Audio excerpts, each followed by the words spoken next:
علیہ السلام کا نام آدم کا مطلب ہے گندم گو، گندمی رنگ والا۔ آپ کی ولادت جمعے کے دن ہوئی، آپ جنت میں گئے جمعے کے دن، آپ جنت سے زمین پہ تشریف لائے جمعے کے دن، آپ کا وصال ہوا جمعے کے دن، قیامت قائم ہو گئی تو جمعے کے دن۔ نبی پاک سے پوچھا گیا تو آپ نے فرمایا سید الایام،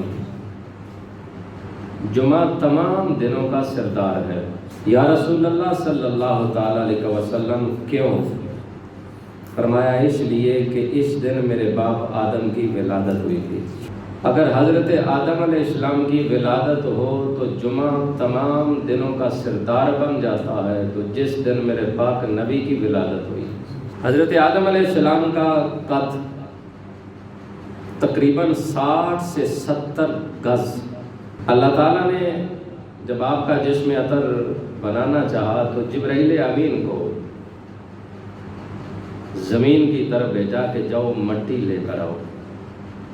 جبرائیل امین آئے تو زمین نے پوچھا کیا وجہ ہے؟ کہا اللہ اپنا نیب بنانا چاہتا ہے، اپنا خلیفہ بنانا چاہتا ہے۔ سبحان اللہ، سبحان اللہ۔ زمین نے منت و سماجت کی کہ اگر وہ اچھا ہوگا تو جنت جائے گا، اگر برا ہوگا تو وہ جہنم جائے گا، تو مجھے بڑی تکلیف ہوگی جہنم میں جلنے کی۔ جبرائیل امین نے یہ منت سماجت زمین کی سنی اور واپس لوٹ گئے۔ اللہ تعالیٰ نے میکائیل علیہ السلام کو بھیجا، وہ آئے، زمین نے منت و سماجت کی، آپ بھی واپس لوٹ گئے۔ اسرائیل آئے، زمین کی ایک نہ سنی، مٹی اٹھائی اور اللہ کے دربار میں حاضر ہو گئے۔ اللہ نے روح قبض کرنے کی ڈیوٹی بھی اسی لیے اسرائیل کی لگائی ہے کہ یہ کسی کی سنے گا نہیں، حکم ربی پہ عمل کرے گا۔ اب اس مٹی کو میں تفصیل میں نہیں جا رہا، بڑے اختصار کے ساتھ عرض کر رہا ہوں۔ اللہ تعالیٰ نے گارا بنایا، کہاں کہاں سے کون کون سے پانی سے دھویا گیا، پھر اسے کتنی دیر تک جنت میں رکھا گیا۔ اللہ نے جسم عطر بنایا، جہاں آج کعبۃ اللہ ہے، یہاں پہ 40 دن حضرت آدم علیہ السلام کا جسم عطر رکھا گیا۔ اب وہاں پہ فرشتے جوق در جوق آتے اور اللہ کے اس نیب کا طواف کر کے زیارت کرتے، جسم عطر کو دیکھتے اور واپس چلے جاتے۔ شیطان بھی آیا، کیونکہ اس وقت تک یہ شیطان ابھی تھا نہیں۔ آیا، سارا جسم دیکھ کر کہنے لگا کہ اللہ نے جو اپنا خلیفہ بنایا ہے نا، اس میں کوئی خاص چیز نہیں رکھی، لیکن مجھے ڈر لگتا ہے تو صرف ایک چیز سے، جو اللہ نے اس کے پہلو میں دل رکھا ہے نا، اس سے ڈر لگتا ہے۔ اب فرشتوں نے پوچھا کہ اس سے کیوں ڈر لگتا ہے؟ کہا اس لیے کہ اگر رب کی پوری کائنات یہ اپنے دل میں رکھنا چاہے نا تو رکھ سکتا ہے۔ حضرت آدم علیہ السلام کو اللہ تعالیٰ نے فرشتوں سے فرمایا کہ سجدہ کرو۔ فرشتوں نے وجہ پوچھی تو فرمایا آدم کے پاس جن چیزوں کا علم ہے وہ تمہارے پاس نہیں۔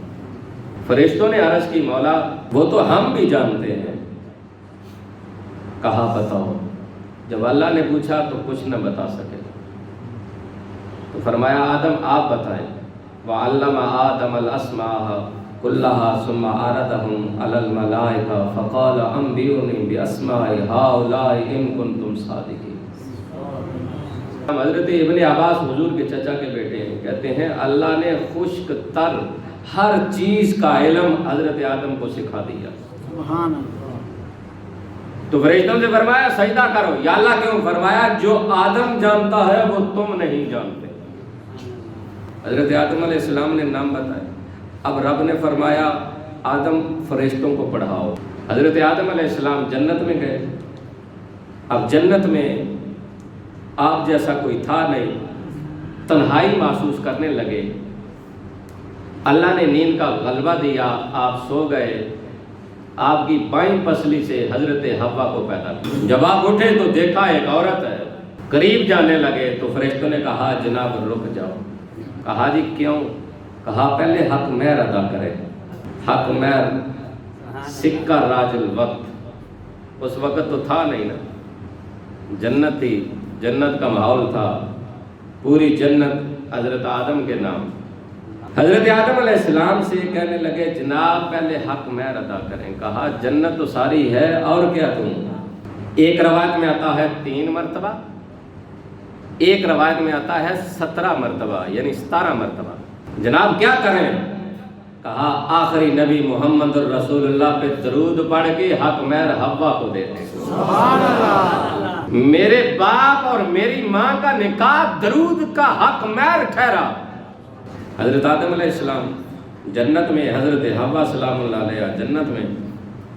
اب رب تعالیٰ نے فرمایا یہ شجر ممنوع ہے، اس کے پاس نہیں جانا، باقی جنت ساری آپ کی۔ سبحان اللہ، سبحان اللہ۔ اب شیطان مردود بنا، ہیلے بہانے تلاش کرنے کے بعد قریب ہوا۔ یہ منشِ خداوندی تھی، ورنہ اللہ تعالیٰ جنت سے ویسے بھی زمین پہ اتار سکتا تھا۔ طاقت دی اگر شیطان کو تو یہ بھی اللہ نے دی۔ شیطان نے جا کر قسم اٹھائی کہ جناب یہ جو درخت ہے نا، یہ اگر آپ کھائیں گے تو اور اللہ کے قریب ہو جائیں گے۔ سبحان اللہ، سبحان اللہ۔ وہ شجر ممنوع تھا۔ اب علماء نے جو کثیر تعداد میں لکھا ہے وہ گندم کا تھا، بعض علماء نے کھجور کا بھی لکھا، بعض علماء نے انگور کا بھی لکھا، لیکن اکثریت جو جمہور کا قول ہے وہ یہ کہ وہ گندم کا تھا۔ علماء نے لکھا پہلے حضرت حوا نے کھایا، پھر حضرت آدم نے کھایا، تو اللہ نے نوری لباس اتار لیا۔ یہ جو ناخنوں پہ ہے نا، یہ اسے نورانی لباس کا باقی جیسا رہ گیا، باقی سارا رب نے اتار لیا۔ یہ نشانی باقی رہ گئی ہے ناخنوں کی، یہ وہ نوری لباس تھا جو آپ کے جسم کو شیشے کی طرح ڈھانپے ہوئے تھا۔ جسم بشری باقی رہ گیا، نوری لباس اتار لیا گیا۔ آپ نے اپنے جسم کو جنت کے درختوں کے پتوں سے ڈھانپا، اللہ نے آپ کو زمین پہ بھیجا اور آپ ہندوستان کے پہاڑوں پہ اتارا گیا، اور حضرت حوا سلام اللہ علیہ کو جدہ کے اندر اتارا گیا۔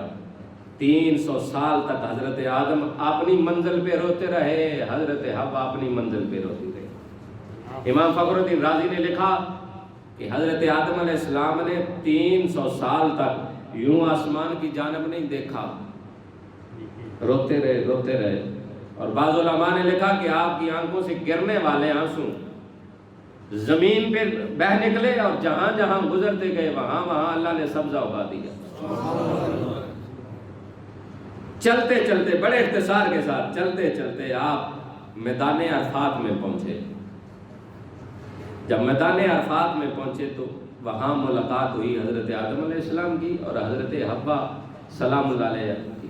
اسی لیے میدان کو میدان عرفات کہتے ہیں۔ عرفات کا مطلب ہے جان پہچان کا دن۔ تو آپ نے وہاں ایک دوسرے کو پھر پہچانا، وہاں